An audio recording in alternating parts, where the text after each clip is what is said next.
మారింది ఏం లేదు. సిప్ప చేతికి ఇచ్చిండు రేవంత్ రెడ్డి, ఇచ్చింది సిప్ప చేతికి ఇచ్చిండు. అంత మిగిలిన ఇంకా మార్పు అనేది ఏం లేదు. హైడ్రాన్ పెట్టిండు, ఉన్నది కూలుస్తుండు. ఇప్పుడు పోతే పంటల నష్టం. ఒక్క రైతుకు ఒక్క సుక్క నీళ్లు లేవు. 7 చెరువులు ఆడ ఎండిపోయినాయి. గత 10 సంవత్సరాలు ఉన్న రైతులకు పుష్కలంగా నీళ్లు, చెరువు నిండా నీళ్లు ఉండేది. ఇప్పుడు ఆ నీళ్లు లేవు, ఏం లేదు. మొత్తం ఆగం చేసి కూర్చుండు. తెలంగాణ రాష్ట్రంలో జిల్లాల వారు మోసం చేసింది. ఇప్పుడు కేసీఆర్ని మోసం చేసిందంటే జిల్లాల వారు తప్ప హైదరాబాద్ గేటర్ హైదరాబాద్ అయితే కాదు.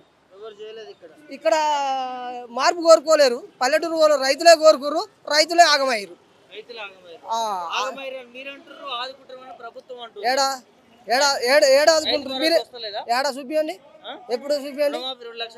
రుణమాఫీ ఎంతమందికి చేసిండు, ఎంతమందికి వచ్చినాయి? ఒక ఎకరం ఉన్నోనికి తప్ప ఎవరికైనా పడ్డాయా చెప్పండి? ఎకరం ఉన్న వాళ్ళకి తప్ప మిగతా 4 ఎకరాలు 3 ఎకరాల వాళ్ళకి పడ్డాయా? ఒక ఎకరం ఉన్న వాళ్ళకే పడ్డాయి, మిగతా వాళ్ళకి లేదు. ఇప్పుడు ఏమైంది? ఏడ మార్పు వచ్చింది అన్నట్టు అదే అంటారు కదా, టకా టకా టకా టకా తెల్లాడితే దసరాలో తెల్లారి టకా టకా అన్నాడు. టకా టకా కాదు కానీ మెసేజ్లు వచ్చినాయి. ఏడొచ్చినాయి మెసేజ్లు? అంతా ఇదేమంటారు కదా, సౌండ్ సాట్లో నూకలు పోసి తవులు ఎగబట్టడం ఉండదు అని తప్ప ఏం లేదు. ఇక్కడ మరి ఎందుకు ఇట్లా ఇంత వ్యతిరేకత ఎందుకు వస్తుంది? వ్యతిరేకత అంటే ఏంటండి, మనకు కావాల్సింది రైతును ఆదుకోనోడు.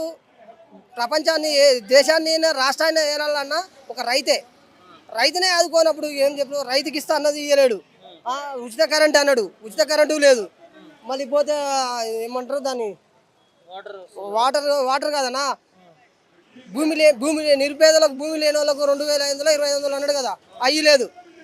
ఏం కౌలు రైతులకు లేదు, భూమి రైతులకు లేదు, గ్యాసు లేదు, కూలి వాళ్ళకు లేదు, ఎవరికి ఏమి ఇయ్యలేడు ఇంతవరకు. సంవత్సరం దాటిపోయింది ఆయన వెళ్ళి. అంతగా మళ్ళీ రాడిగా ఇంకా మళ్ళీ రాడు కాదు. ఫ్యూచర్లో కనుక ఒక 10-20 మంది రాజీనామా చేసారు అనుకో, మళ్ళీ కేసీఆర్ వస్తాడు. తప్పకుండా వస్తాడు.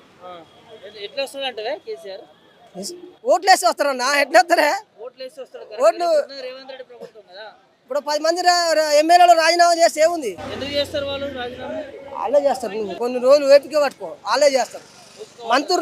మంత్రులు వాళ్ళకే పడతలేదు. మంత్రులు ఉంటారు కదా, ఆ మంత్రులకు వాళ్ళకే పడతలేదు. కాంగ్రెస్ ప్రభుత్వంలో ఎవరికి చక్కగా లేదు, ఒక ఏజెండా లేదు, ఒక నాయకుడు అనేటువంటి లేడు.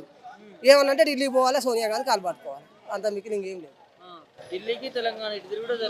అడిగిడి తిరిగి రావాలి, ఆమె ఇడి పోవాలి, ఆమె కాడు పోవాలి, కాలు పట్టుకోవాలి, మళ్ళీ రావాలి. ఇడి ఇచ్చేది లేదు, అడి వచ్చేది లేదు. పైన ఉన్నదో మోడీ ఎట్టిస్తాడు. రేవంత్ రెడ్డి పేరు మర్చిపోతున్నారు. కేటీఆర్ ముఖ్యమంత్రి అని అంటున్నారు. వాళ్ళ దాంట్లో ఇప్పుడు నీకు అర్థమైంది కదా, వాళ్ళ దాంట్లో వాళ్ళే మర్చిపోతుర్రు అంటే ఇక మరి మేము మర్చిపోవాల్సిందేగా, మేము కూడా మర్చిపోవాలి కదా. కాంగ్రెస్ వాళ్ళే మర్చిపోయారంటే మీరే అర్థం చేసుకోవాలి, మేము కాదు అర్థం చేసుకునేది. ఇక మాలాంటి కామన్ మ్యాన్ కాదు అర్థం చేసుకోవాలి, మీలాంటి వాళ్ళే అర్థం చేసుకోవాలి. దాని వెనక ఏమున్నదో వాళ్ళకు, నేను కావాలంటే నేను కావాలి ముఖ్యమంత్రి నిన్నయాలు వచ్చింది, ఈయన ముఖ్యమంత్రి అయిన. మరి మా పరిస్థితి ఏంది? కోమటిరెడ్డి అంటే వాళ్ళు అటువంటి వాళ్ళు చాలా మంది చేస్తూనే ఉంటారు. 0 మళ్ళా ఇంకో ఇప్పుడు ఎలక్షన్లు వచ్చినా కేసీఆర్ మాత్రం గెలుస్తుంది. నా CPML 100% పార్టీ కానీ కేసీఆర్ గెలుస్తాడు.